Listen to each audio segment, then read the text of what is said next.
Hey guys, it's your boy T. Yeah, bring it from the bottom. You're into another edition of Good Guys Entertainment. Alongside me today, we have MPG coming in, but Cam with the people here. Cheryl is here. Hey, it's a full party, and I gotta bring in the man. But we are all places that we concerned going down here. I don't know what's going on anywhere else, and we got a lot to talk about. But breaking news out of Philadelphia: Carson Wentz sent to the Indianapolis Colts today, and hey, as Cam would say, for less than a bag of chips, a used napkin. But guys, can y'all tell me a little bit about what y'all thinking? Look, the Eagles getting 2 picks, low picks at that, for Carson. And MPG, I got to start with you. We've been way back like fourth class with Cadillac. What's your plans on what you think the Colts bro? Well, I think it was a good decision for the Philadelphia Eagles to trade away Carson Wentz because we've seen his career with the Philadelphia Eagles with his injuries that he's been facing, and then also Nick Foles. He had to step in while Carson Wentz was injured, and later on that year, Nick Foles he won MVP.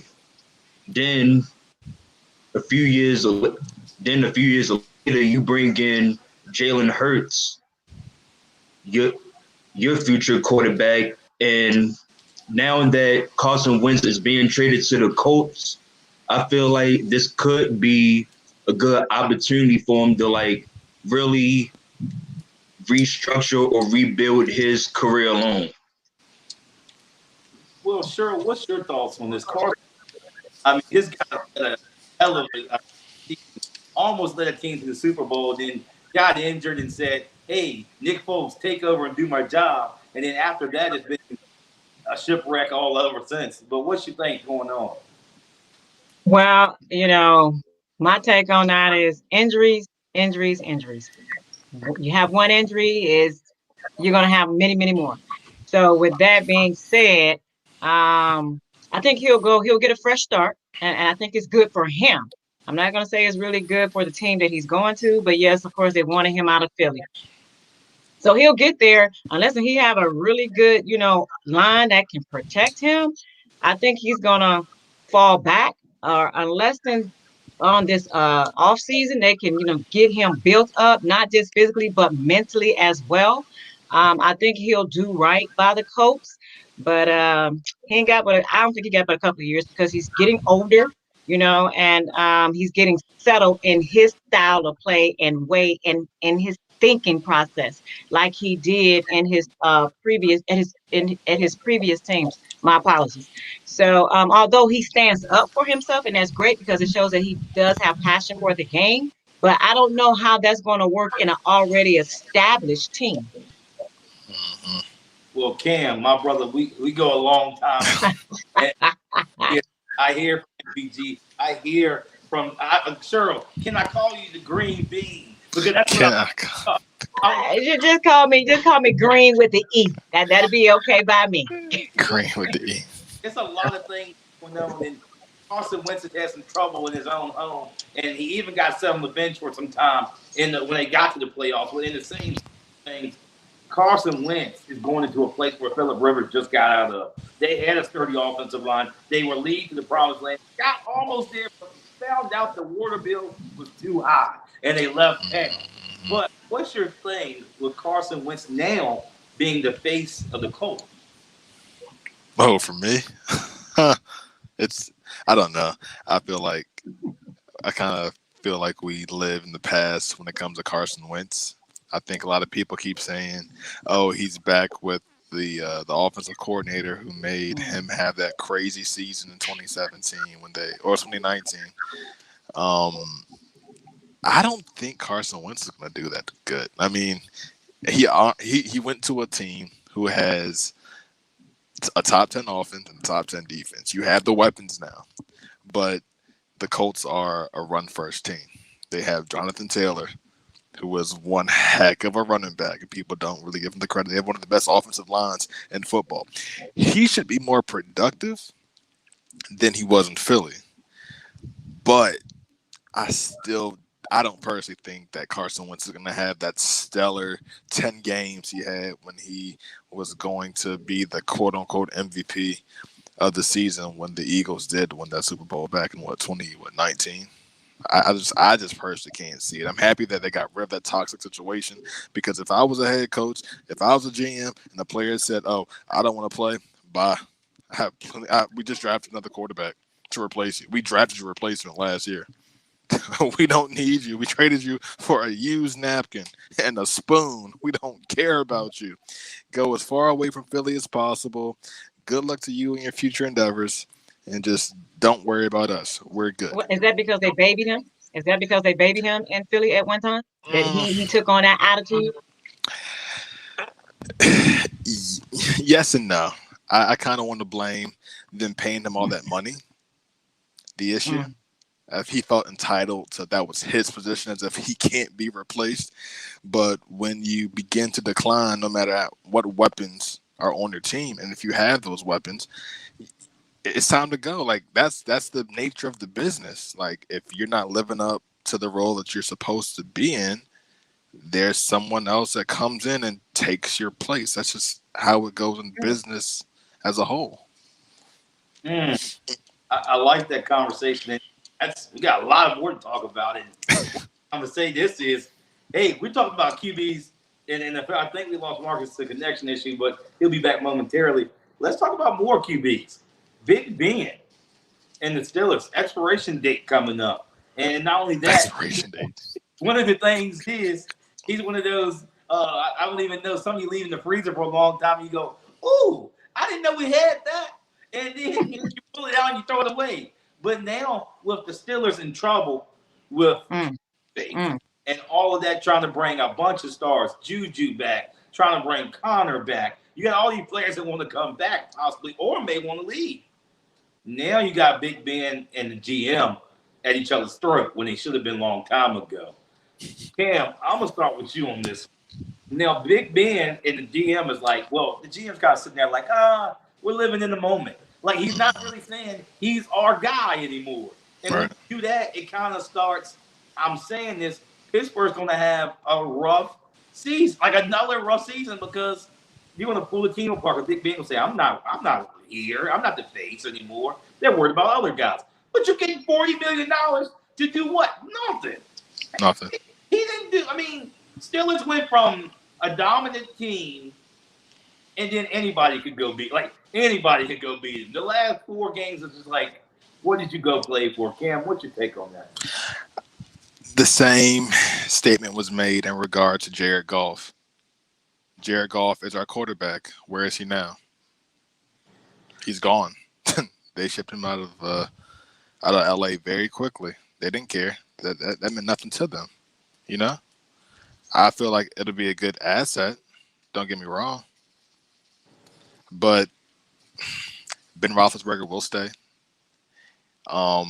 Maybe he'll have a decent year. I can't see it happening personally. But who knows? I feel like it could be a successful year for him. I feel like it could be a really successful. I'm not saying playoff successful. let's not jump to conclusions there. But what I'm saying is, if they can somehow mend this little issue that they have, or at least restructure his contract, because I don't think people know this, but the Steelers are over the cap by $22 million. And they have 19 unrestricted free agents that they possibly need to sign back to that roster. Do you know how much money $44 million is in regards to roster space? Do you really understand how you can sign probably every player back? Majority, roughly 10, depending on their position or whatnot. That's a lot of money. That is a lot of money. So you're going to sit here and just allow that money to go to waste? I can't see that happening. I mean, but the issue is too, if they decide to draft a quarterback, Ben Roethlisberger is gone, and that's 100%. Or either they're gonna sit behind Ben Roethlisberger for 1 year and then that's it. But I don't see him having I don't see him staying long term. I really can't see it. Like signing him back type long term. It doesn't make much sense to me. You know. He's been there long enough. What I mean, long term do you want? I said the same thing about Eli because, like, you know how like we fell in love with the quarterback. We fell in love with Eli. We did. I will say that as a Giants fan, we fell in love with him, and now where is he? You know, they kicked him out. Do that. Unfortunately, Cowboys did that with Tony Romo, and then you take on Pittsburgh's doing that. Tomlin and Ben is doing the same thing right now. Let the man go. Sometimes you got. Well, but here's what I got to say on that. Marcus, you said that his last 4 games of the season or the last 4 games of the year, 2 of them was back to back. They played the Cleveland Browns. He just couldn't, quarterback up. So it's not that he just lost those games. It's just that Cleveland was a better team of the last 4 games that you so gracefully talked about. But however, I think that Pittsburgh, they owe him a great deal because look what he brought to that city or that team. So they're just not going to get rid of him. But I think that he'll take a pay cut in order to bring others in or either to keep personnel on the team. Now, what does it look like as far as the quarterback pool out there? Could they be looking, in the draft? But how far are they on that draft number? You know what I mean? Will there be any quarterbacks there for them to get? That's true. They kind of can't really, cut their ties on Big Ben. They're gonna have to work with him, and he may not be there the whole season. He may be there halfway because they can get a quarterback in, based on the salary cap, as Cam stated. But if not, they're gonna have to rely on that second string quarterback to come in or the third string to come up. They're gonna have to produce. That's what I think. But they're not gonna just cut ties with Big Ben. Not right now. He'll retire out. Yeah. And when I say that, he'll mentor the second and third string QBs, but he'll retire out. So, sure. Another question for you. Since second and third string come into factor, you have Joshua Dobbs and you have Dwayne, I think, Haskins. Two quarterbacks that are totally different than Big Ben because both of them are mobile. Big Ben is just the pocket passer. So now you got to mold somebody. It's like going to a room and you don't see yourself. And you kind of go in your room and you go, I'm looking for somebody like me. You don't see nobody. So then you got to mold this complete different person into you. Which I think he's gonna have a hard time doing it. I don't think you want to mold him into you because there's only one you, but you can assist them in their style of play. And that goes with study and tape. You understand what I'm saying? They're his traits. But for the most part, they're going to be comfortable with who they are. And, and they're going to learn each style of play when they're playing these games and knowing when they need to stay in the pocket or either they need to run. But I don't think they're going to be another Ben. Oh, no. His style of play, it's a certain quarterbacks in it's just one of them. But then quarterbacks like Peyton Manning that you talk about that has that style of play that they're just solid in the pocket. And you have to hit them low because their guys are just so big up top. He's gonna throw the ball with you on his back. He don't care. He don't care at all. But I do think it's gonna be a rough season for Steelers. They will get through it. Now, like Cam said, playoffs may not be in their picture. It shouldn't be with threats like the Chiefs, the Browns in their picture. You're looking at no a long time. Because the Browns is a playoff contender this year. Now, yes, I'm happy for y'all. With the new addition, but go ahead on. But since we're talking about QBs, it's not a QB show, but I got one more QB to talk about because all the quarterbacks want to just shake up the NFL when it starts to get quiet. And the next guy is Dak Prescott and the Cowboys. Boy, oh boy, the Cowboys didn't even allow it to get to the end of the season before they put up a hype video after the Bucs got their trophy in their hands. The trophy was still shining from the case, and they still talking about it's our time. It's never your time, but let's let them shine. But now it's the part of Dak Prescott and him getting an extension And my question, I'm gonna go sure on this one because I know Cam what he's gonna say, and you know how disrespectful I'm gonna get. But bro, do you think that Prescott at all deserves a contract extension? This man, I mean, he's a good quarterback, no doubt in my mind. I hate the Cowboys with a passion, but do you think he deserved this extension? When you talking about $40 million, is that what he got? I think he wants that. That's what his requirement he wants. But I don't think he did get all that. If he wants to stay, I think if he wants to stay there, he's gonna play. But if he don't want to stay, then nah, they shouldn't extend him. Let somebody else get him who could definitely use a quarterback, and then go after the quarterback that will fit the Cowboys style of play. Mm-hmm. That's what I think. Well, Cam, I'm gonna get. I don't know what Cam's gonna say. You know how disrespectful I can get about Dallas. I don't like him one bit. And me and Cam know. Me and his uncle go at it easy. They play somebody because I hate Dallas, and that's one word I don't use. But I don't like Dallas. But do you think Dak? I mean, I think he could be a big injury prone after this. Like this one injury is going to start leading to other things, and it's so early, not early, but pretty early in his career still, that he's going to start getting injured. Look at Tony Romo. We're not going to bring him up, but I just wanted to say that. Look at how the injuries of the QBs in the previous happened, and look what happened after they extended. They kept on making them, and they make their quarterback be the it guy. Like, I mean, Zeke is back there catching 1 yard, and that's all. I mean, this man should be dugging it out. I mean, he went from eating up like Marshawn Lynch to now not even on a scrimmage. But what's your thoughts on this? I think, and you know, I'm a Giants fan, right? Yeah. The Cowboys need to sign Dak Prescott back. You're going to lose a generational talent. Because I'm telling you right now, I don't think that he's going to be injury prone. What happened to him was just a freak accident. And it was unfortunate that it happened the way it happened. But I personally feel like long-term wise, you need to sign your franchise quarterback. Stop trying to be stingy and give him these little what's it called? Those 1 year deals. Oh yeah. I forget what it's called.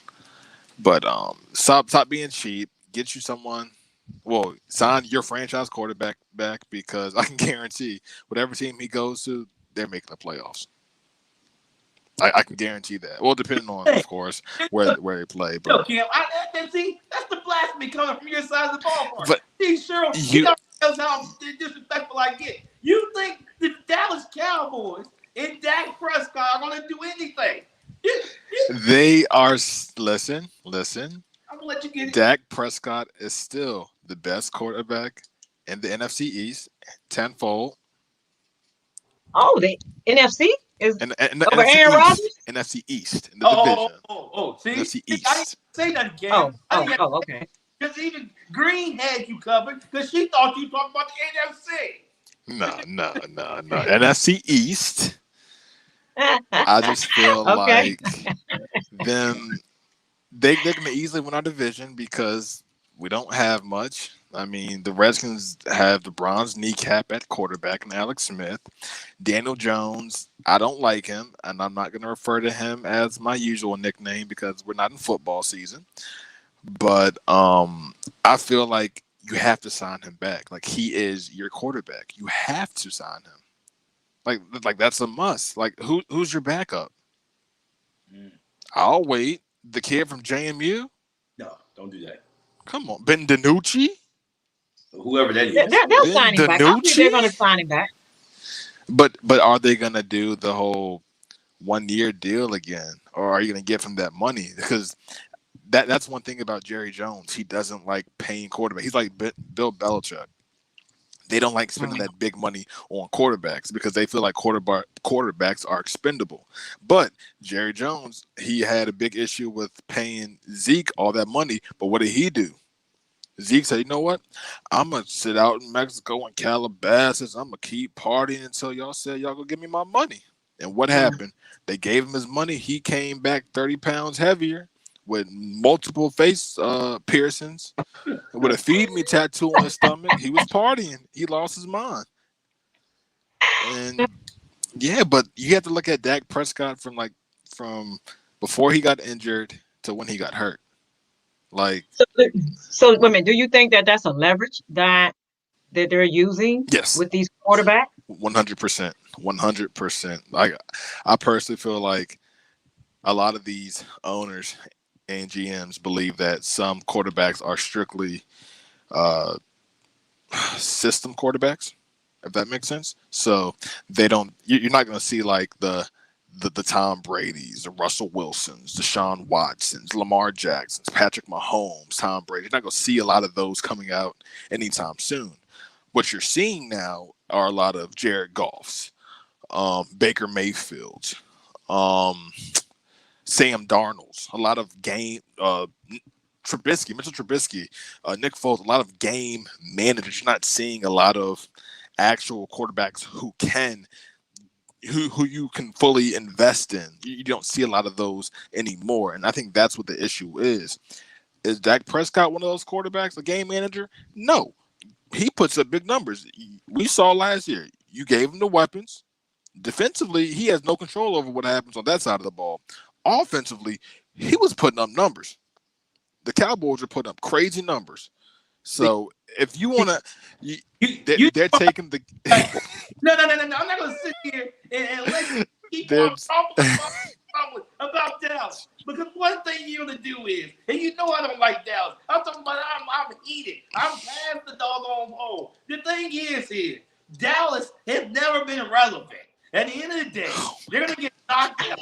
And they might get one game in the doggone playoffs. And I hope Dallas fans will watch because they should. But the bottom line of it is, Dak Prescott, he broke some records. Any QB can do that. I think all three of our QBs in our teams right here have broke some type of record. But going to be where it matters in the playoffs, we haven't seen them. Or if we did, they washed down in the fourth quarter.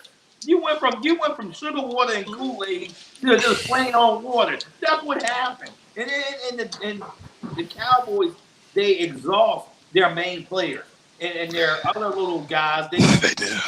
Or you have an owner in Jerry Jones that wants to bring back 90-year-old players like Jason Witten from the booth. And how you going to win a Super Bowl like that? You can't unless you got somebody like Gronk that's still young and healthy. You can bring him back. But for right now, they have to keep going. They have to draft people around that to make sure, because he did. That season that he got hurt, which last season, he was running a lot.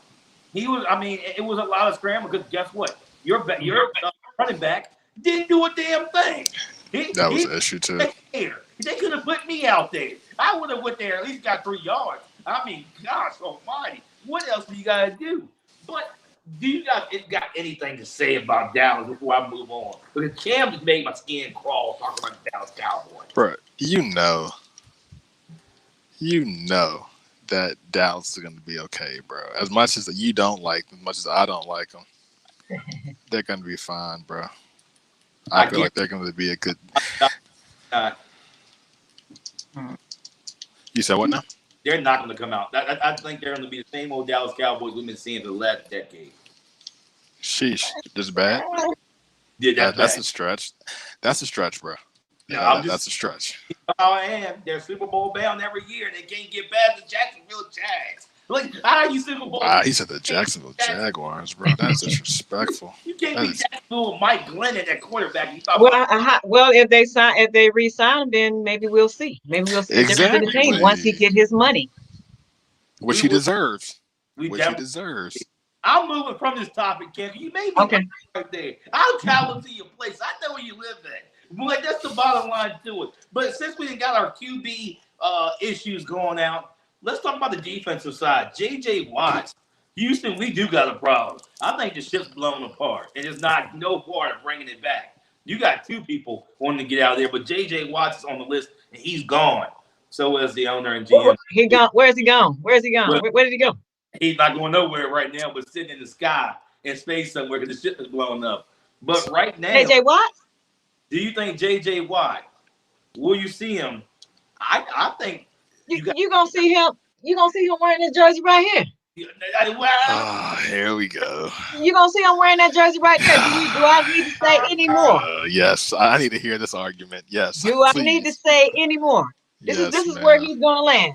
Houston, we got a problem. Uh-oh.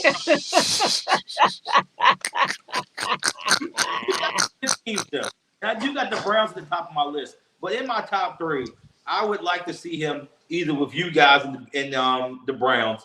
It'd be the Bills or the Titans. If the Bills do get him, He's going to Cleveland. He's going to Cleveland. He's going to Cleveland. We can move past this subject. He's going to Cleveland. He's not going to. He wants. Okay, that's here's the from thing. an insider source. Here's the thing.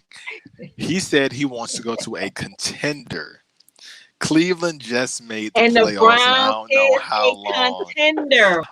Okay, he may be a playoff contender. contender, yes, but not a championship contender. What about your team?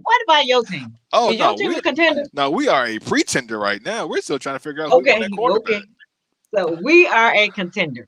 We got folks knocking on the door right now. They want to play for the Browns. I don't know about all that. I don't know. The issue is Baker Mayfield is still a quarterback.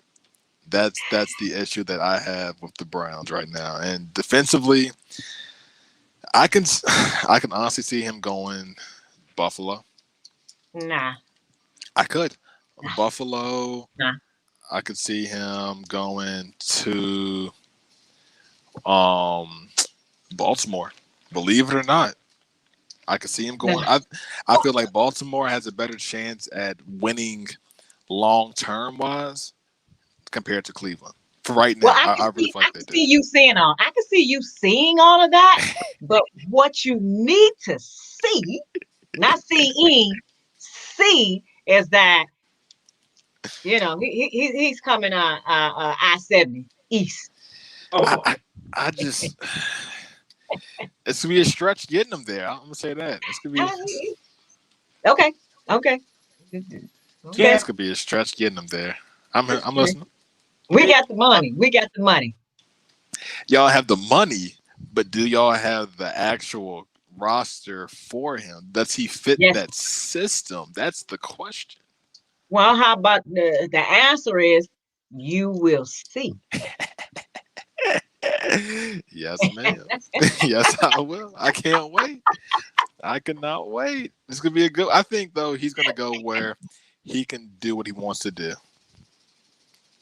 In Cleveland. Maybe in Cleveland. We will see indeed, and I know Cheryl wants him on her squad for a mighty long time. But Cam, you know how I feel about this topic. We talked about this earlier in the week. The kickers conversation. Miami Dolphins kicker gets 5-year extension, $22 million. Some people will say everybody gets paid. And do you think, if he's that good, give him his position and do what you got to do. But I don't even think Justin Tucker gets paid that much money to kick football. That's all you do. You're not throwing it. You're not doing anything. But I guess if you're good at your job, you got to do what you got to do. Do what you got to do. That's the bottom line. Sure, you got anything on that? I think he should get paid that money. They just won a Super Bowl, so he is a really good kicker, one of the best in the league. So now he's being recognized for his talent, so he should be paid for what he's worth. So I have no issues with that. Done. My biggest issue is the Dolphins wasted that money on a damn kicker when they could have easily freed up some cap space to get Deshaun Watson. That's the issue that I'm having right now. Wow. That's the biggest issue that I see with that right now. Don't get me wrong. If you do if you play a position and you do your job very well, you deserve to get paid. Yes, I understand that. But kickers are expendable. You can get a kicker from the freaking Kroger. You can literally go to the fish section in Kroger and be like, hey, you want to kick some footballs in the NFL? All right, bet. Cool. Let's go. Yeah. You can find a kicker anywhere. You can't find a Pro Bowl quarterback anywhere. That's the issue. So kudos to him getting that money, but you should have gave that money, or at least thought about, restructuring someone's contract so y'all can go ahead and pick up Deshaun Watson. That's all. No, they did exactly what they needed to do and pay him that money. Because next year, they're not gonna, you know, Yeah, yeah, I that's can't all. see it. You give him his money. Give him his money. Give him if it ain't for $5, give him his money because he kicked the ball. No, for sure. No, for sure. I feel like that's one position that we kind of neglect to an extent, just because they do their job very well. And right now, kickers aren't as consistent as they used to be. Like now, they've moved the PAT back a little bit, and now like you see a lot of scores and multiples of 6 and not 7. That's because Yeah, but kickers can't kick. But see, the kickers got to think. That's a thinking position game. You know what I'm saying? Oh yeah, They got to think about how far they gonna kick that ball, whether that ball gonna make it through that end zone. oh no, for That's sure. a lot to kick that ball. Oh, it is for sure, and that's why, like I said, I'm happy he got paid. But long term wise, you need a quarterback in Miami, and there's one quarterback who I believe was in second or third place in regards to MVP votes this year. Who's looking for a new home. Hey, you could have easily spent that money on him. That's all. Cam, I understand you gotta do what you gotta do, but the kicker deserves to do. I mean, get paid. But cut some of that money, man. And That's what I'm saying. Well, you know what? I did say Tampa, but that was my fault. That was my mistake. But however, he's a better kicker than Ray Finkel was. Yeah. Yeah. So get that man his money. Yeah. That's true. get down to the fourth, Danny, you got to make sure the kicker can kick a field goal. You got to pay. He won't have that kind of headache thinking about it during a 59-yard field goal or something. Like if it got to be a lengthy one, he won't have to think about money. He already got it. But we got a little bit more sharper thing on the ballot. And it's the Patriots, and not only Bill Belichick, but Cam Newton still being in town. But do you think? I'm gonna give this a Sheriff. Do you think Bill Belichick, if he has another rough season, should we hit the panic button on the Patriots? Well, Belichick is going on 69 years old come April. I think that's all he knows. He knows and loves the game of football. But he will always be a Patriot, whether he's up in the box or he's a coach from the rear. He's not going anywhere. They know what they have in Belichick. And with him and the Brady situation, just like he coached them to all those championships, he can probably do it again. And when I say he, in the ear of another coach, but I don't think he's going nowhere no time soon. We got before I take it to you, Cam. We got MPG joining back, but Cam and Marcus, I'm gonna reiterate what happened before I give it to Cam. We talked about the Patriots and Bill Belichick, and should they hit the panic button? I'm gonna give it to Cam real quickly, then we bring it to you. But Cam, we got a lot on the line. We've seen the Patriots not do this in a long, long time. Talking about early 2000s when we were probably just being born. This situation won't happen. Tom Brady's in the bunch, comes to town. The dynasty, very promising. He says, I gotta go. I love you back. And now you're back at square one. I don't know what to do. But Cam, what's your takes on that? Should we hit that panic button? No, let's not hit that panic button quite yet. We're forgetting that the Patriots were missing legitimately half of their team. They were missing 9 starters on defense this past year. His best target, Cam Newton's best target offensively, was a second-year pro in N'Keal Harry, who barely got really any time last year. So he didn't have anything to work with in regards to offense. Defense, you had practice squad players, backups playing. Like you literally had 4 Pro Bowlers not playing. That makes a difference. I'm not saying they're going to win more games, but that makes a huge difference just leadership wise in the locker room for them being there for that many years with the Patriots. Do you push the panic button? No, unless they have the same struggles as they did this upcoming season. If Cam Newton, if they decide to part ways with Cam and they decide to go with Jarrett Stidham as their quarterback, we'll see what happens. But if you get all your players healthy, I really feel like this will be a completely different Patriots team coming up. And I don't think we're going to be joking around about the Patriots being the punching bag for the rest of Bill Belichick's tenure. Because if that defense gets back, we're not going to be talking about Buffalo much. We won't be talking about the Dolphins much. We're going to be talking about the Patriots again being on top of the AFC East. Well, MPG, normally I'm turning like this and I'm saying, hey, what you think? I got to get used to it. I'm still not centered on my screen because I'm used to somebody being right. But, hey, I know weather's a concern. But with you, do you think we should hit that panic button on the Patriots quite yet? I would say no, not quite yet. I mean, yes, the Patriots did have some struggles with Cam Newton, but you have to remember it was only Cam Newton's first year as a New England Patriot. And it's almost like what Cam said. They were missing some of their starters, and with the New England Patriots, you still have N'Keal Harry to work with. Then you also have people be forgetting about Julian Edelman. Mm-hmm. You still have Julian Edelman, who's been with the New England Patriots for so many years. Yes, so many years. And it all takes the team as a whole to just come together and try to regroup. And if they can do that, then the New England Patriots should be a contender to try and top off Buffalo or Miami. Mm-hmm. Well, I had to put the comment up here.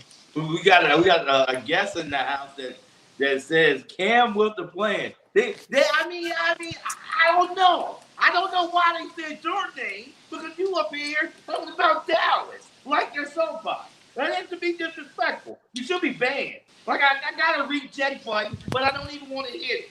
But I'm gonna give you some time to think about your Dallas Cowboys and tell your uncle I'll be giving you a call. Okay.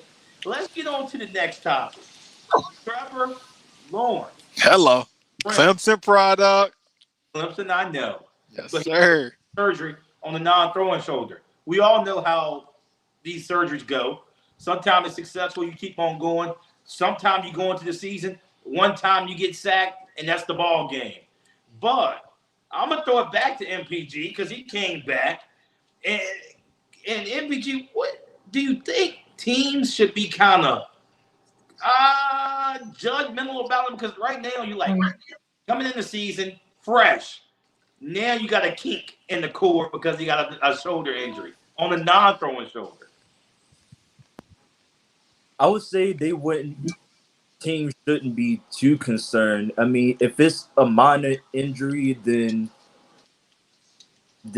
yes, it does feel some little bit of worry of him being ready, whether or not he should be ready to go during training camp or OTAs.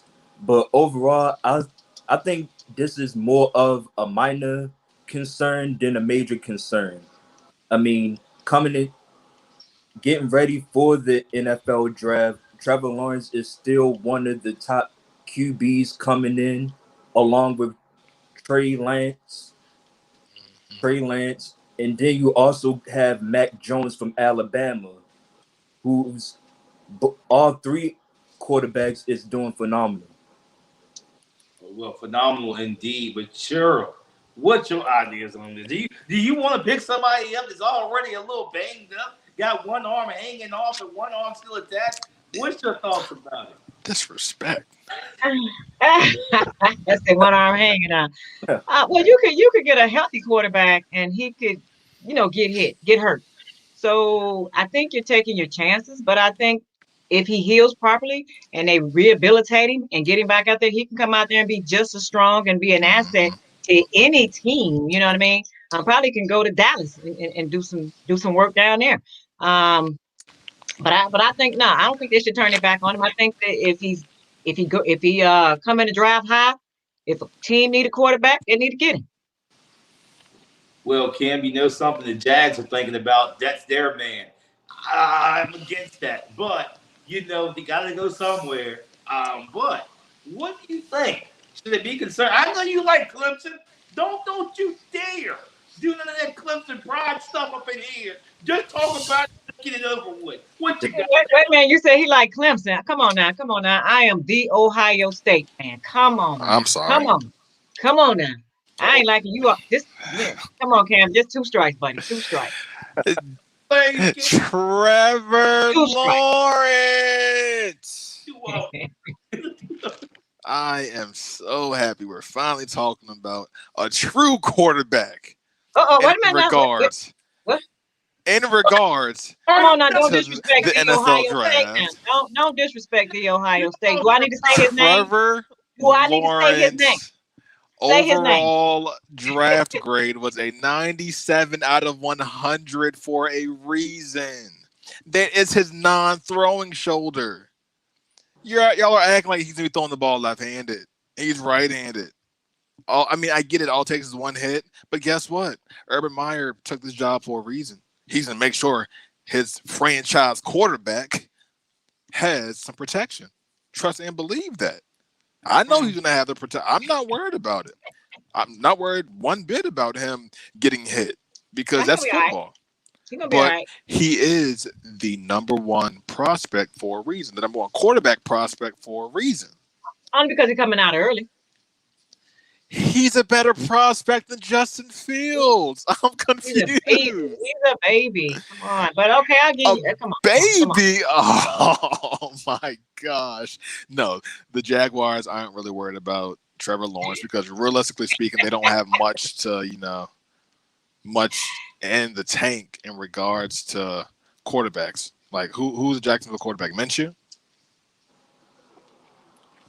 I would 100% take Trevor Lawrence over Minshew. He might be better than your slop that you got over there in New York. I'll promise you that. Okay, first of all, don't disrespect Daniel. Who is that? I trip over my 2 left feet, Jones. Okay. What are y'all doing? Okay. Who got the better record, the Jets or the Giants? I don't know. The Giants. We were one.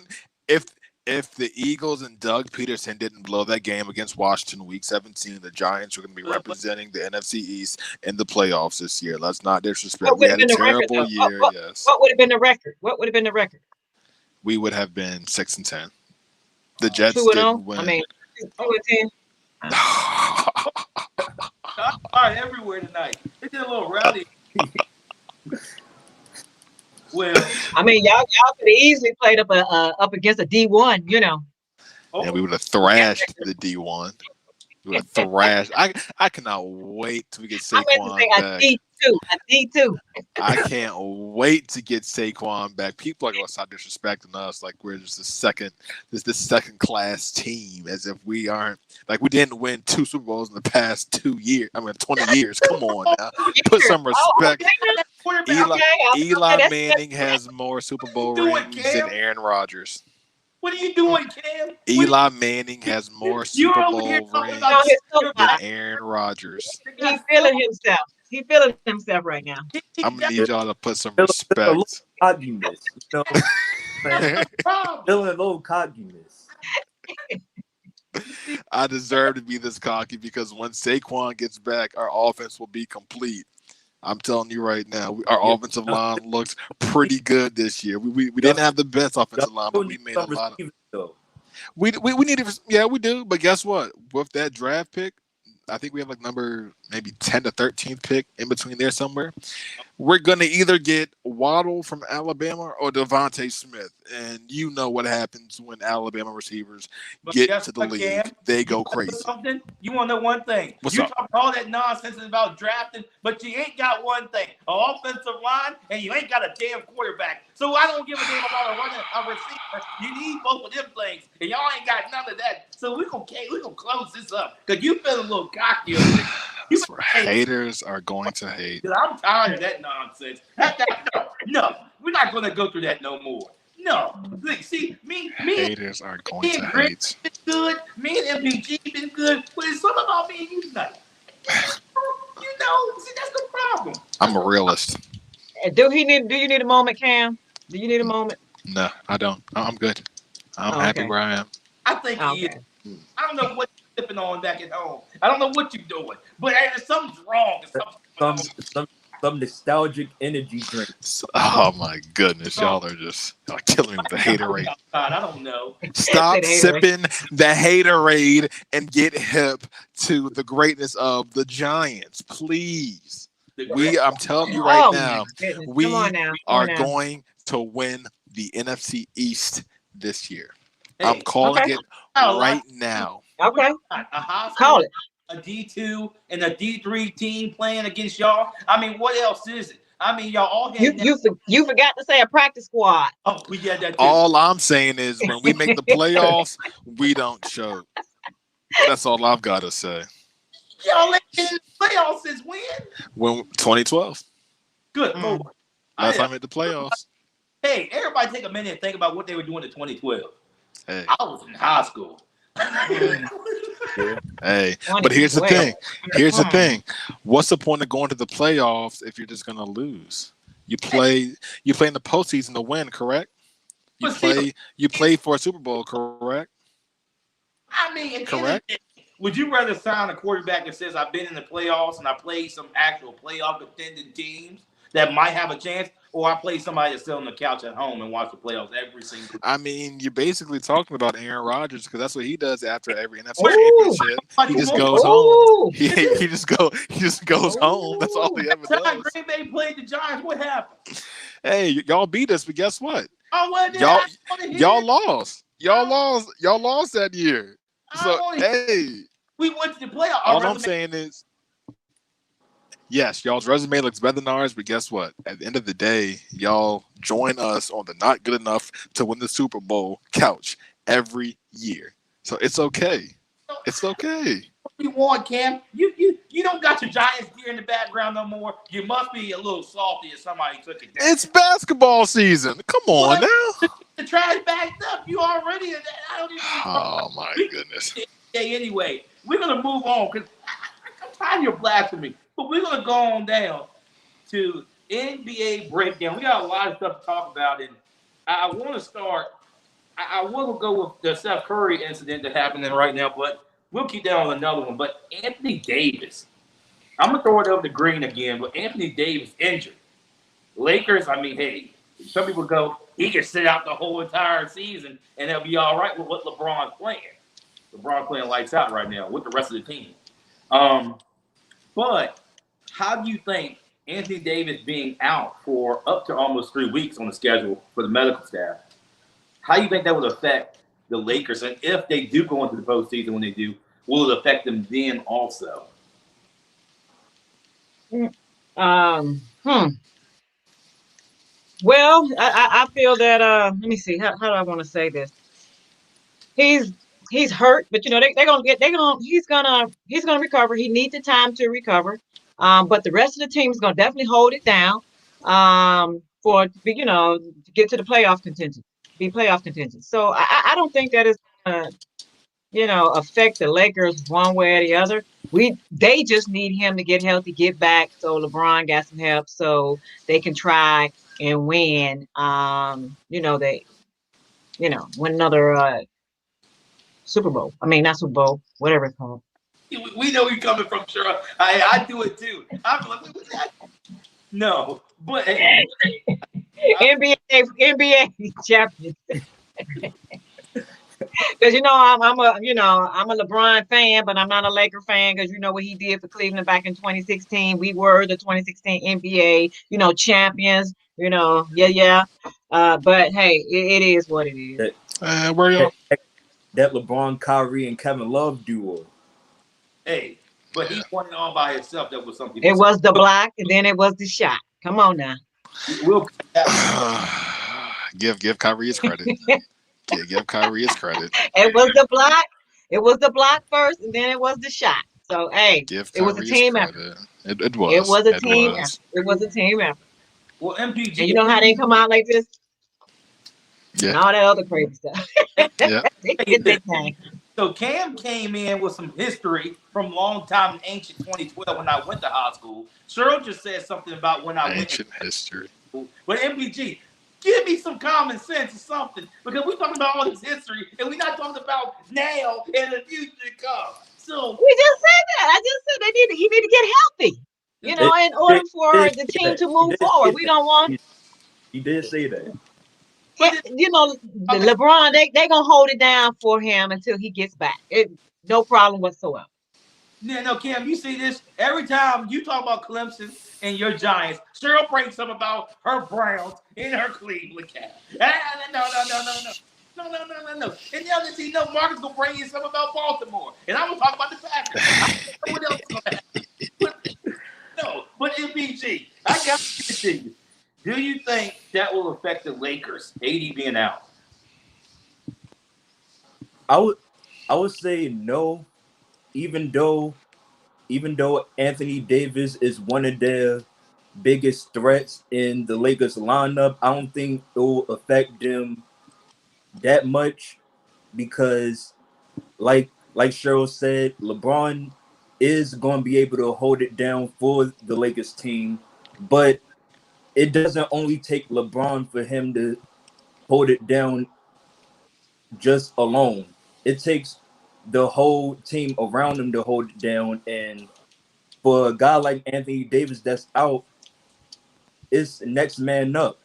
So with that being said, everyone got to step up and they got to contribute. But Definitely LeBron can hold it down for the whole team if he needs. Yeah. Hmm, see that too. But Cam, maybe. what you said maybe. So I want to hear Maybe. your nonsense. So we go to your corner every time, and there's something different. I don't know what's going on. I know you've been stuck in the house all day because of weather, but that might be the only thing that's making you delusional. As a Italian fan, and you a Brooklyn net, but I don't even want to hear about that right now. I'm asking about the Lakers. What he being out? How did that? Well, realistically speaking, the Lakers should have no issue with staying consistent in the West. Like realistically speaking, they have no issue with being on top of the West. I mean, they still have to catch up with the Jazz, who are the hottest team in basketball right now. You still have Wait. Who's the hottest one? Who's the hottest team? the Utah Jazz, number one team in the West currently, the hottest team. Okay, ain't The got hottest nothing on the team in Cavs, baby. They ain't got nothing on the Cavs, but go ahead on. Then the Lakers still have to worry about the Nuggets, but really after that, it's really nobody. Well, not necessarily not anybody, but there's not. I don't see the Trailblazers really competing with the Lakers right now. I mean, don't get me wrong, my boy Melo, he's still balling, but he's not the same Melo from the Knicks, not the Nah, same Melo when he played for not the when he was in Nuggets. Colorado. Yeah. Nope, not at all. Hey, But Cam, I can say jersey. I have a Nuggets jersey, and I got the Knicks I jersey. do too. I do too.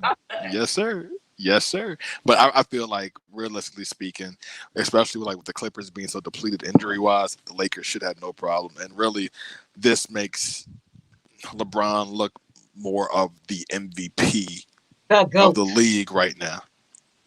The GOAT. He looks more without AD. It's like, oh, okay. Because last year the issue was, oh, AD and LeBron are both playing at a high level, and that arguably they were in the top five in regards to MVP votes. So who are you going to give it to? So neither of them got it because you have quote unquote two MVPs on your team already, which I understand. Now with AD being so injury prone, he's at this point he just wants to get healthy for the playoffs. I mean, don't get me wrong. Having a healthy AD on your team would be great right now, just to take the load, the scoring load off of LeBron.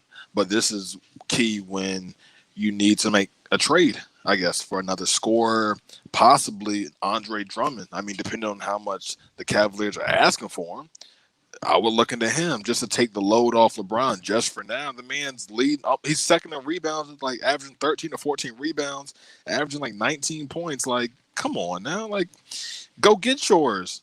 I mean, he's not an Anthony Davis, but there aren't many unicorns like Anthony Davis. So I mean, Ben, go wait a ahead. minute, Ben, you said unicorn. You think you should shave that eyebrow off? I think that's trademarked. So he's gonna have to keep that. You said a unicorn. if he want to keep some of his endorsements, I think he's gonna have to keep his unibrow. But I mean, No, I until said he that gets eyebrow. no. That's what I'm saying. I think he has to keep that eyebrow because I think he has endorsements solely from his unibrow. So I think in the long run, just allow him to get healthy. The Lakers are going to be fine. I mean, unless God forbid an injury, but I don't see that happening. LeBron spends like $2 million on his body per year. He's not getting hurt, so he'll be fine. Lakers will be fine. Go Nets. See, I'm not even good there. I'm acting like a wind blowing, and I'm in the house. Ice outside. But let's do it. Cheryl brought this to the table, and we talk about the NBA All-Star Game. And we saw what the NFL did this year for their Pro Bowl and how they flipped the switch totally from what we always would see. But now, I'm going to go with Green on this one because she brought this topic up and it brought a lot of attention. Should there be an All-Star Game this year? Cheryl? Oh, you said Green with the E? No. I mean, there should be an All-Star game. Definitely should be an All-Star game, but you definitely gotta, we all grown. We know what's going on in the world today. We know how many lives been lost this year due to COVID. People want to be entertained. It is their job to entertain, but we don't have to put those players in harm's way by bringing people into, the city of Atlanta and putting those players in harm's way. So yeah, still have it. Play them in a bubble. Once they get done playing, then they leave the city, and you don't bring anybody in because you're not going to have facilities open to accommodate individuals who wants to come there and have a good time. So yeah, have it, but just keep in mind COVID is there and lives are still being lost every day. So we don't want to say the dollar over a life. Have it and let it be that. So, Cam, with COVID, everything else, winter storms, tornadoes, all this stuff is going on in the world right now, everywhere.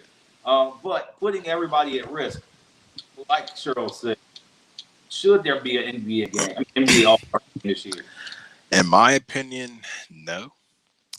And I'm saying no solely off the fact that you have all these players coming from different cities in one area. I understand that there won't be fans allowed. I don't have an issue with that. My issue is you're going to have all these fans coming. All these players, coming into one city. And they go through all these COVID tests. Then it's All-Star weekend. They're gonna have to eat somewhere. They're gonna have to go out and get their food from somewhere. And then you still have personnel coming into the facility to, run the event. You have to have cameras there. You have to have the crew there. You have to have the production team there. The media has to be there. So, I mean, it's really putting everyone at risk. And I get the whole money issue because the NBA is missing out on money. I understand that. But people are still going to travel to Atlanta. They don't care about COVID. They want to watch basketball. Are fans allowed? No, but they're still going to figure out some way to get there so that they can watch the the All-Star game from somewhere in Atlanta. And I mean, even the mayor was like, we don't want to do like have any parties and stuff like that. Just stay away. Bars are still gonna have like hosting parties viewing parties. I'm sorry, where you can just watch the game, but be quote unquote socially distanced. So I don't feel comfortable with it. I mean, I get it, but for me, I wouldn't do it. And it's also like a contractual thing with like people's contract. If you make the All Star team, you make a certain amount of money, extra stuff like that. But I mean, I get it. You know, it is what Yeah, it is. But but I if they wouldn't do don't, it. but if they don't play, they don't get paid, or either they have to give the monies back because they've already probably gotten paid to come and play. But I think that if they come, I mean, it's kind of like what we're seeing on TV now. You know, we don't see fans in the stands and they're playing, and you have the crew there, to videotape it, etc. But like you said, they got to come in. They're going to eat it. They're going to eat and all of that. But I believe that it's going to be so contained to where once the game is over, those guys are getting on the plane and they're flying back out of there. And they're probably going to have a COVID test coming into Atlanta, and they're going to have a test going out of Atlanta. So Atlanta, yeah. We I'd will hope see. so at least. And MPG, like you said, a lot of things going on in the world. And I admit that COVID is still here and it's taking a great toll. I have family members affected, and I found out a family member was affected today by COVID. And you just don't know. It's scary. And putting players, not even players, but then the cameramen and the background crew at risk, and they have to go back to their families. It's so much you got to take in this. But what's your thoughts? Go or no? I feel like I feel like we want to see an NBA All-Star game, but in reality, I would say no. Just for the sake of, you gotta think about the people around you, and just how it'll risk your health and others that you that you contribute aside. Like just going there in Atlanta, which is one of the cities that's known for partying and going buck wild. I just feel like it's not a good idea to like have an NBA All Star game.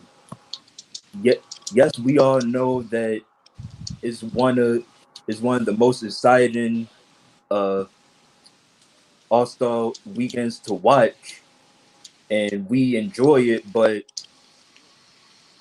all it comes down to is that one person getting tested COVID, and then the whole players around you, they end up having Hmm. positive a COVID-19 positive outbreak. Like, that's just something that we don't want, and it's important for everyone to just stay healthy and stay safe at all costs. Well, speaking of that, well, yeah, I agree with some of what y'all are saying in reference to the no, but the reason that I'm saying yes is because the only players who's going to be on that court is the ones who's going to actually play. They're not bringing Hmm. friends. They're not bringing families. Individuals are coming to play to give us something to look at. They're not gonna not play, but however, I do believe that it's going to be so strict, with measures in place for protocol that the Hmm. average person is not going to even be able to get near that facility. And it's going to be something like what's going on down in DC, how they got those gates up around the Capitol. That's how it's going to be Right. in order to protect those players. But like I said, I don't even believe that some of them going to even sleep in Atlanta. They're going to play and then Hmm. they're going to get out of there. And that's why I Hmm. say, yeah, they're going to have it. I mean, we don't want them to have it, but at the same time, they're going to have it because it's entertainment. yeah. Right. And some of those players, they do want to play. I mean, we could say that now. Look, they're flying into cities now and out of cities. They're doing the exact same thing that they would be doing, but the difference is you got all of them coming in at one time. But Hmm. before they even get off that plane, they're gonna know if they're negative or positive. That's what I think. So I think they're really taking this thing a lot serious. I like all other responses, and one thing they're going to have it, no doubt in my mind. It's money to be made around here, as one person was said in the movie. And I think that they're going to have this game, make their money, and they're going to do what they got to do. No doubt in my mind. Safety, will it be a concern? Yes. COVID-19, this thing is real, and it's taking people out. Now everybody getting vaccinated in the air, but for now, they're playing that game. They just broke news, and they did drop the roster of both of them. You got KD and LeBron being the captain on one of the squads, so that's already been delivered a lot. Last year, it went away. But let's get to the next thing on the roster that we got for us, and that'll be, I say, bug shots in Milwaukee. What is going on? Can somebody, anybody, please give me some bulletproof vests in Milwaukee because they're going crazy. Cam, I gotta give it to your delusional corner that you got today. My delusional corner. Wow. The Bucks are being brutalized in Milwaukee 4 games in a row. Giannis playing missing the buzzer beaters in the final minutes that they need him. He doesn't secure the bag. So what's going on? Can you tell me something? Yeah, easy. He's one-dimensional. It's just that simple. He can't shoot. He can barely shoot free throws. Lord, don't need a 3-point shot, and he's the last person with the ball in his hands with 24 seconds left. No, he is literally a 2-point scoring machine. Yes, he is very elusive when he gets like going downhill. When he gets that full head of steam, he goes to this little Euro step, and yeah, when you're like James Harden said, when you're 7 feet tall, you should have no issue with scoring. That's what makes Giannis not necessarily different than any other like big man in the league, because all they can really do is score 15 feet from the basket. So you know what you're getting out of him. And this league is now a 3-point driven league. So when it comes to clutch time, he's what, a 2-time MVP and a defensive player of the year. You expect him to take that last shot, but guess what? He hasn't put enough time in his jump shot. He hasn't worked on that craft quite yet like he should have. Because honestly, people were looking at Giannis as being the next Kevin Durant if he could develop a jump shot. Right now, he's looking like Ben Simmons, the same person. Not necessarily facilitation-wise, dribbling-wise, but scoring-wise, 2 points easy. Very easy, and that's it. And they, in my opinion, they traded way too much just to build that team around him. He should have never took that money. If he wanted to go play for a contender, he should have picked up his little basketball and traveled all the way to Golden State to play with Steph Curry. Real simple. If you really want a championship, because if Clay didn't re-injure himself, who was stopping the Warriors this year? Realistically speaking, if you added Giannis. If you added Giannis to Clay with Curry, who's stopping them? Forget the bench. I don't care about the bench right now. Because when they won those championships, they didn't have much of a bench. So who's stopping them? You literally have Curry and Clay, the Splash Bros, shooting from 40 feet, lights out, 40 feet away from the basket. So you can't sag off them. So what do? Play a 5 out. You let Giannis get the ball, attack the basket. If they double team him, kick it out. It works. It's fundamental. This is how the game is being played now. But because he can't shoot, people can sag off. They can be at the free throw line while he's bringing the ball up the court. People aren't worried about him shooting from 30 feet. They're like, you know what? Go ahead and shoot. I'll just get this free rebound. Board man gets paid. Why not? Go ahead and shoot. It doesn't matter to me. And that's his issue. He can't shoot. If he could shoot, we wouldn't have this issue. We wouldn't be having this conversation. But because of his inability to make a 15-footer plus, that's going to cause them to never win a championship, and then not even reaching the NBA Finals.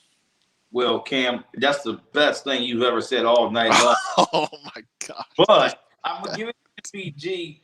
Hey, that's time I heard about Buckshot County loading a shotgun. I'm not talking about Milwaukee, but now we hear 4 games in a row. The season looking horrible. Giannis out there, like you said, can't be clutch in the final moment that you need him.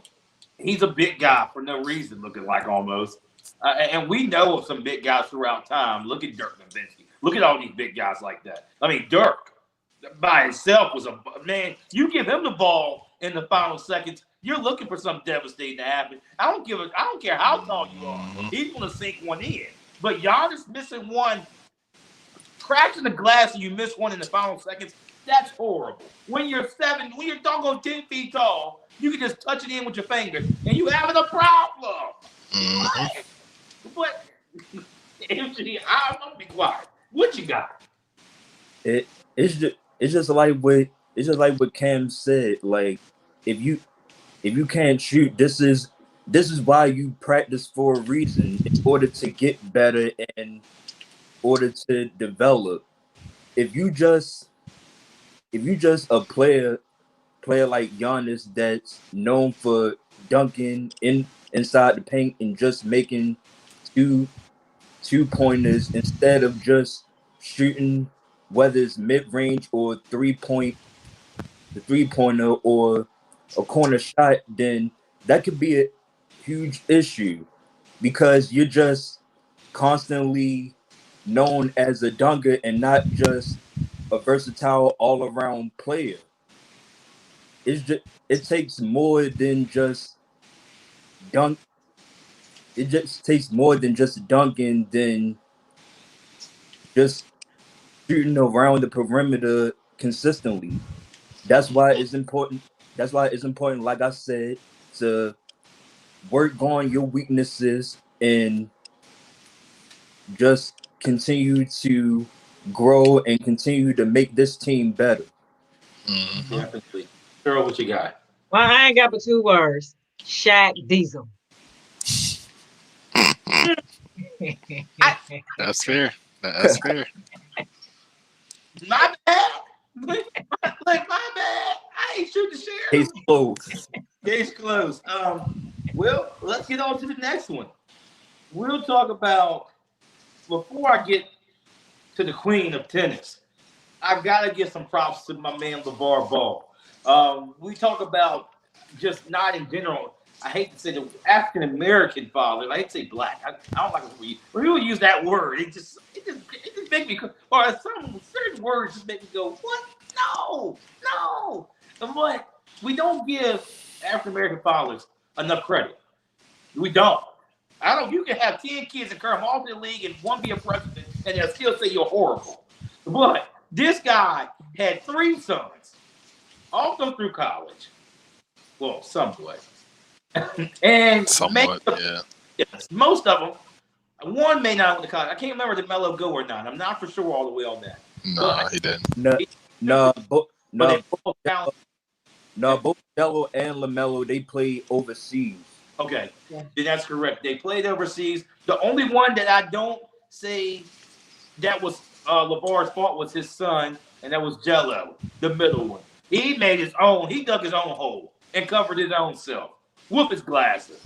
Because when you have your father that has a multi-million-dollar company, like Cheryl said, played on a pro team, you have money. What are you going over to China where they might chop your hand off and steal? You're lucky you got out. But as far as LeVar, we got to give him credit for 3 sons being almost, except 2 of them in the NBA, and they're making lights out everywhere. I'm going to share the room to anybody that wants to speak on this topic. Whatever want to go first, you got it. LeVar Ball definitely didn't get the credit that he deserved. A lot of people were laughing at him when he said he was going to put all 3 of his sons in the NBA. And technically, he did put all 3 sons in the association. LiAngelo just didn't last, but he technically was signed by the Detroit Pistons, technically speaking. LaMelo was the 3rd overall pick. Alonzo was the 2nd overall pick. And he did exactly what he said he was going to do. And people laughed at him because he was making these ridiculous claims that he could beat Jordan 1-on-1 and stuff like that. But people failed to realize the more he spoke, the more attention was brought to his sons and him, which was really one of the best marketing plans that I've seen in a long time, to be honest with you. And not even to say that before I turn it over to Cheryl is not only did he do that with 3 sons, but this guy, some relationships will go hard for their other half. They say, I'm here. I don't care if you're married or you just together as a relationship. They say, I'm here until if you need me, something happen, I'm here. His wife had a medical issue happen midway through all of this stuff that his sons had to go through while maintaining a major business that were coming off the ground, building his own brand. His wife had a stroke. Totally lost almost function of almost everything to speech. Instead of just saying, oh, okay, she lost it, I got my son. But some people would have did. They would have saw the fame and fortune and said, I don't want to worry about her. Put her somewhere and she figured it out. Some people would have did that. But he said, no. When I told you that I was with you, I'm with you. And so what he did, he helped her. Not only did he put her in the system and say, let the professionals do it, he stood by her side, taught her how to speak again, how to help walk again. He did everything while maintaining 3 sons as a black father. He did all of that. And his wife, and Gina, is doing amazing.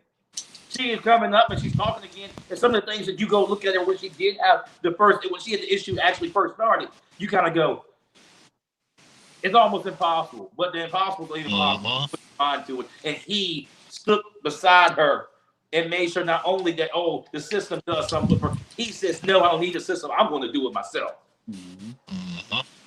That's one of my main things. Like, you stuck beside your lady. You said she was your lady. You stuck beside her. Nobody else can do it.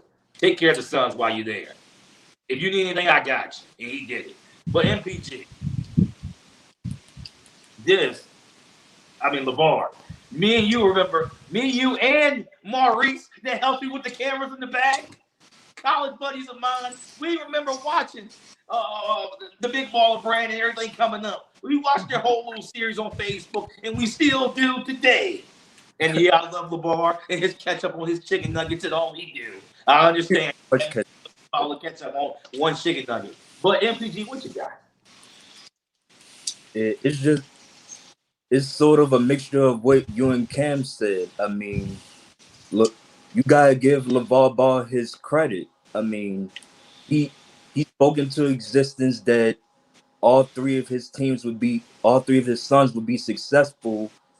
And when you really look at it with LaMelo and with Lonzo and with Jello and how they were able to elevate, LeVar was the one that really made sure that, hey, all 3 of my sons have potential. I'm gonna get them ready. I'm gonna make sure they go to the pros, and that's exactly what LeVar Ball did. What he did. And I just don't think a lot of people give him the credit that he deserves, because he deserves it. And he not only made sure that all 3 of his sons would go to the pros, but we seen LeVar Ball, he actually trained his sons to be the best basketball players that they can be, whether it's running up and down hills or doing basketball drills, shooting the ball from the 3-point line, or making free throws. He made sure that all 3 of his sons is successful. And with LeVar Ball and his credit as being a dad, it is phenomenal. Yes, phenomenal is the word, and ball so hard is the topic that you say for that. But Cheryl, this guy LeVar said no days off. I remember watching their Facebook series that they had, and it might have been on more series. He was on their birthday. They were outside working out. He said, you can party, but give me some of them weights before you go. And that's how LeVar's mentality was. He don't take no BS. None his sons know that, and I think that's the reason why they might hate somebody. But most likely, when somebody hates you, it's only because you're doing your job and they are lacking. Mhm. Hate you. They don't want to. They don't want to cooperate. But what you got? Well, I want to say those wedding vows, although I've never been married, if that's for better for worse, sickness and in health, he honored Mhm. those words. We don't give our black men a lot of credit that they do deserve because they're just men and they're doing what a man is supposed to do and taking care of the family. So I'm not going to say hands off to that, but I believe that if the shoe was on the other foot, his wife would have done the exact same thing for him because they have a union that they respect and honor. Now, as far as his boys is concerned, didn't the Manning's dad do the exact same thing, but he wasn't as vocal with his because he had two kids that played what football. Okay, well, Mhm. is it because he was a black man and he was very confident in his ability to train his sons, mentor, coach, be there with his sons? And another thing on that is they had a common denominator. Their dad played football. The boys play. I mean, the dad played basketball. The boys play basketball. So in order to be closer to their dad, what? That was their common denominator. So it was easy for him to train and mentor his boys and be there for them because of the likeness of the basketball. So he knew what he had, no different than being a coach. And you can see your star players. You know who's going to elevate and you know who's not. You know who's in it just to play basketball. So he saw that hunger in his boys, no different than Kobe Bryant's dad, saw that in his son. So I think it's only conversation because it's three boys and he had confidence in his son's abilities to play at the highest levels. That's all I have about Hmm. Well, I agree with all three of you guys on this situation, and the thing is, LeVar just that kind of guy. He's one of a kind, rare. And there's other fathers that's done that, and we don't know. We just don't know. We just know LeVar put himself in the spotlight. WWE. We've seen him make his own. If his sons couldn't go to college and do it that way, he said, "Okay, look at LaMelo. I mean, look at Melo." He said, "Melo, you can't do it through high school. I'll pull you out and carry you across the sea, and we'll do it that way." Mhm. And we still get there. There's more ways around it. That's what he showed us. He showed us that not only the black community, if you can't do it the way they want you, quote unquote, to do it, take Mhm. another alternate route and go that way. You can still get there. It's all about how bad do you want it. Do you want to just somewhat want it and sit on the Yeah. couch and cry, or do you want to get up, grow a pair, let them and let's go? That's how you gotta be. And it. that's how. Grow a pair of what? Oh well, we can't say that shit. We can't say it. I was gonna say that, but then I was like, hey, Keep it PG. what? Let's get to the opposite side. We're talking about our community, the Queen of Tennis, Serena Williams. Last night we all got that notification, or we either watched the match, and she was defeated. If I say the name Oscar, and I believe that's her name, if I got it correct, which they've had matches before, and Oscars came in, and she's becoming the new goat. Like she's the baby. That's the baby goat to the goat conversation right now. Them two, and we all witnessed at some accords, even watching live, seeing through Twitter, Facebook, Instagram, whatever. We saw how after Serena got frustrated, she was shattered, everything possible. You can see the frustration. She like hit the ball, like you could do stuff like that. Both of them, they want to be the greatest of all time. Well, Serena is great, wonderful. But one thing is, we all seen the farewell signal yesterday, well, last night. We saw how she took a slow turn and said, it's kind of like the Cinderella story ended. I'm about to leave. We don't know yet. No news on that yet, but it looks like it. But Cheryl, I'm going to give you this spotlight with Serena. Now that we have seen her career, arguably goes down as one of the greatest athletes of all time. Past many men. I mean, I would not dare battle her in tennis. She would kill me each way she go. I don't. Hey, before the ball even hit the rack, I'm already done. I don't. That's how bad she is. And a lot of people in today talk about who's the baddest player of all time. She done broke a lot of odds. I mean, if you would go into the male dominated area and go there, which she has, I think, played in the mixed gender matches, I believe. This stuff, you go over there and play some of them guys, she's gonna kill them. I promise you. My bottom dollar. I ain't got many bottom dollars, but I hate to read after all the bottom dollars I done gave out this year. But sure, what you got on that? Well, let me just back up a little bit. Look at what their dad done with his daughters in tennis. So, like I said, our black men are doing a lot of great things with our kids because they see the potential that our kids have. They just have to be given the opportunity. With Serena and Venus, there's nothing you can really say about those women. They are definitely to be respected.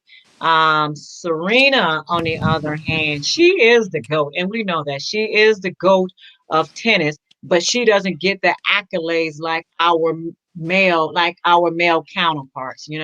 We'll talk about her for a minute in the tennis season, and then we'll go to sleep on it. But we'll talk about the LeBrons and the Jordans and all those guys. We'll talk about them guys all year round. So what we can do for the GOAT of tennis is, keep her legacy alive and keep talking about her.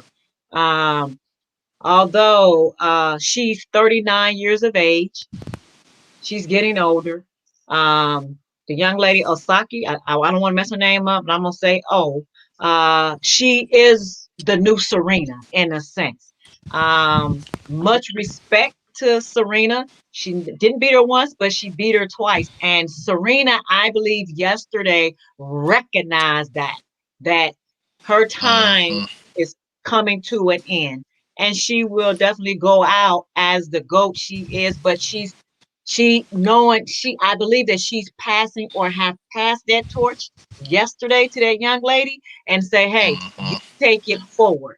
And Osaki, she realized that. She bowed to the GOAT and said, you know what? I got the baton and I'm gonna move it. So whether Serena comes back next year, we'll see. But I kind of hope she don't, because she's accomplished so much. There's nothing else she can accomplish within her lifetime, other than putting another trophy on her shelf, because her name is definitely in the history books along with her sisters. But hers is a little higher than her sisters. But what she did was, for all those little black girls out there, hey, if Serena can do it, she's black. Now here comes Osaki, she's black. Guess what? I'm coming, and ain't nobody gonna stop me. So my hat goes off to that young lady. I bow to her, but I think Serena, now it's time for her to step aside and let this young lady, take it to the next level. Passing the torch is correct. I'm passing it off to Marcus, but Serena's, like you said, farewell tour last night. Like you said, passing the torch, the way to everything. We've seen a lot of athletes do it this year. We've been through a lot, and I really mean a lot over the last year. And if you're fortunate to have anybody, you got the time now, you want to get closer, because we went through a lot in 2020 and now in 2021. But MPG, what you got? Just seeing Serena Williams' energy and her body language after she lost, he sort of knew that it was her time to like step down from tennis and just move forward to greater and better things. When Naomi Osaka had won against Williams, and it's sort of in my mind like what you and Cheryl said, passing the torch to Naomi and sort of basically saying that here, this is your time, this is your future. You have all the accolades in the world do to do what you love and just continue to grind with it and continue to move forward. Now, Cam, moving forward about Serena, we know she'll be in the top, and I've seen a bunch of analysts throughout my day put her up there. Jordan. She up there past Brady in the bunch. She passed all them guys. And she's on my greatest people. I have her sitting at number one, number two. And I say that kindly, not just because, oh, we got to throw her up there. No. Serena's just that bad in her sport. I mean, this is bad woman. I told y'all one time, I ain't going out there. No. But Cam, what you got, Cam? I personally feel like Serena's not done quite yet. I don't. I mean, yeah, she looked a step slower, but that's what happens when you've been on top of the tennis world for decades. You know, like, for example, when Jordan hit 35, 36, he wasn't at the same speed as he was when he was 18, 19, 20, 21, you know? So, I mean, I just feel like this is more of a wake-up call for her, as in, like, oh, well, maybe it's time for me to, like, just get back to what I'm used to doing, because hands down, I feel like she'll be all right. I really feel like coming up, she has maybe like 2-3 more tournaments that she will compete in. This is just like a wake-up call. Like, you're not the same person.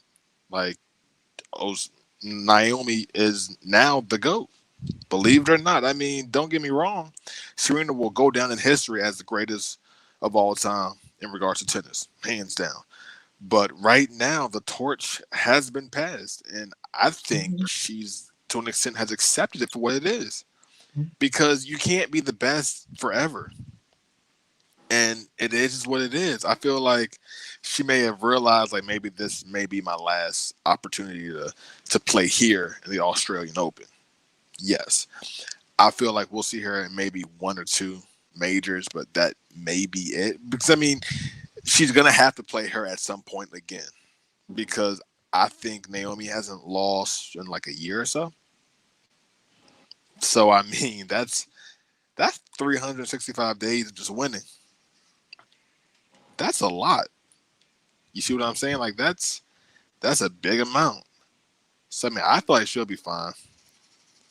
It's just she has to get back to what she loves and just get back to just playing tennis as a whole, you know? And just don't focus so much on trying to get past one person. Just play your game. And when that opponent comes up, then you do what you have to do. But until then, just enjoy it. Play the game how you play it and, just be great. Like we know she is. That's all. It's a lot about Serena, and we know she'll go down, like you said, the baddest athlete, one of the baddest athletes, top 5 in all time greats, and really change the game, a game changer. Everything you know, that's one of the people that we'll talk about in our kids talk about in history books when it comes to who we want to put as the GOAT. But I have one last thing, and we know what that is because Cheryl said, let's get it to him. And I've been waiting for this to come back. But Cam. Yep. Cam's corner. Hey, man. What's happening, Dad? Hey, look. All I'm saying today, Trevor Lawrence, best quarterback in this upcoming draft. We are going to have 2 Clemson products at quarterback in the league with Deshaun Watson and Trevor Lawrence. I'm not expecting Trevor Lawrence to do anything crazy here in Jacksonville, but I am extremely excited and ecstatic that my boy Sunshine about to be balling down in Jacksonville. Yes, sir. I cannot wait. You already know I got his jersey pre-ordered. You already know I do. That's a bad man. We may be talking about him like we talk about Aaron Rodgers. Can you believe that? Can y'all believe that? That's a bad man. I can't believe it. I almost did something, but you made me have to do it. I tried to cooperate with you in your Cam's corner. But hold on one doggone minute. See, Cheryl, that's why I didn't want to give it to him. He's disrespectful. See? When I give my opinion, I'm being disrespectful. I can't believe this nonsense. And Cam. But on a more serious note, it's a lot going on in the world. And I mean, this week alone, we talk about 2020 and COVID, but that has brought in what was now in 2021. But on a more serious note, I didn't want to leave the show without talking about this. Vincent Jackson found passed away in his hotel room. Later on, the medical examiners and analysts came out with possibility of dealing with or suffering from concussions while playing in the NFL. And we know how that has rung a bell in a lot of homes over the last couple of decades and what they can do. But then on the other hand, alcohol abuse could be a factor as well. In that scenario, one other thing I wanted to talk about is from my area. It's an unfortunate situation, but fortunate the family has closure. Alexis Murphy. Some of you guys may have heard of the situation back in I think 2013, I believe. It's been a while. This young lady was missing from my community back home in Lynchburg and Nelson County. A pretty young lady, just rabid, crazy, nasty, disgusting old white guy decided that he wants to do. I can only imagine. Unspeakable things. Yeah. And the family never got closure. And it's been almost nearly a decade. And they finally found her remains in Nelson County near Livingston. Unfortunate, but it brings closure to the family. Because some people said we thought she was still alive, but in some kind of sex trade or something. The world is so cruel. But not only that, let's bring notice to the families that are impacted by this winter weather storm that's crippled almost nearly between the dirty South to Virginia up north. Like it's went all the way up the East Coast, all the way from the dirty South to the East Coast and crippling. It crippled us last week, and then it revamped in Texas, where 3 to 4.2 million families are without power. And at the fact that our government does not understand or help these folks, that you have the damn mayor of Texas out there talking about he's tired of giving handouts. Like, who the hell is he? He don't pay for none of that.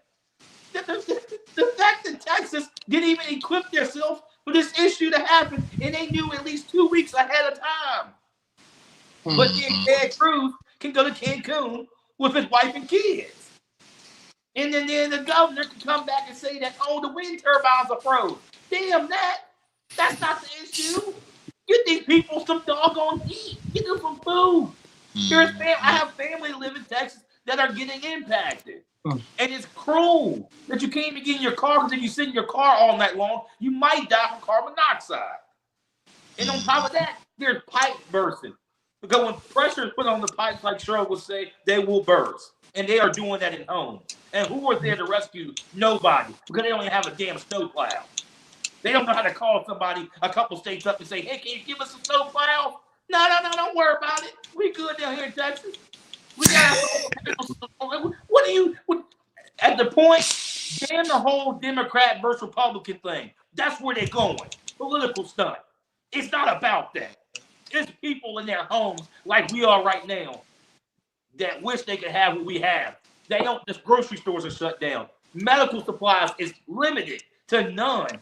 And there's elderly out there, and the fact that our government, of all things, that I'm not shocked about, because they're so worried about putting the damn president in jail between somebody getting a damn stimulus check, that they don't want to go help somebody when they're actually in need. One of my dad's friends said he lived in Texas all his life, and he'd never seen a storm like this in a very long time. Matter of fact, the 1990s. Now, where was they at, and where are these people? Somebody got to answer. I promise you that. And I hope those people suffer for a long time. Well, I'm gonna say now, them stimulus checks now, that's a totally different story right now. I'm looking for mine now. But I'm just saying. But no, it's just a lot going in Texas. And a lot of these people open up their doors. Some of the places they can't. Like it's literally COVID's out here, so you're putting even more risk. If everybody comes and huddles in one circle, you can make it even worse too. Like it's so much I want to do, but you limit it. And you those just people yeah. And they've been without maybe almost a week now, close to without power. Now, I do know there are some people back in my area, back home where I'm from in Lynchburg, that in the county, they're without power, and they've been without power for almost nearly a week and a half. Mm. Like I can't even imagine being without power that long. Like somebody got to call a hotel up or something. Like some got to break. Like I mean, somebody got to answer. But man, that heated me up. I don't even know what else to say because I'm just like the government put them in Texas. It's not even me there, but I'm just fired up because it's just that could be us. That could be all of us right now, sitting in the dark, freezing, and water rushing into your living room. But hey, it's been a blast tonight. Hey, we covered a lot. Between Cheryl talking about her doggone stimulus check, she don't mind if she do get it, to Cam over there thinking about his delusional team. The MPG, hey, he keep it cool. He'd only be here beside me, but hey, we can't make that happen tonight. But guys, like I said, it's been a blast. I'm here. Hey, we've got to keep in this thing. We've been through a long 2020. We're 2021 now. We're rolling. COVID's not going to stop. It hasn't stopped us yet, so let's keep on getting it. You guys be safe. Stay warm. But lastly, be blessed, guys. Save the rest. We out. Peace, guys. Yeah. Peace.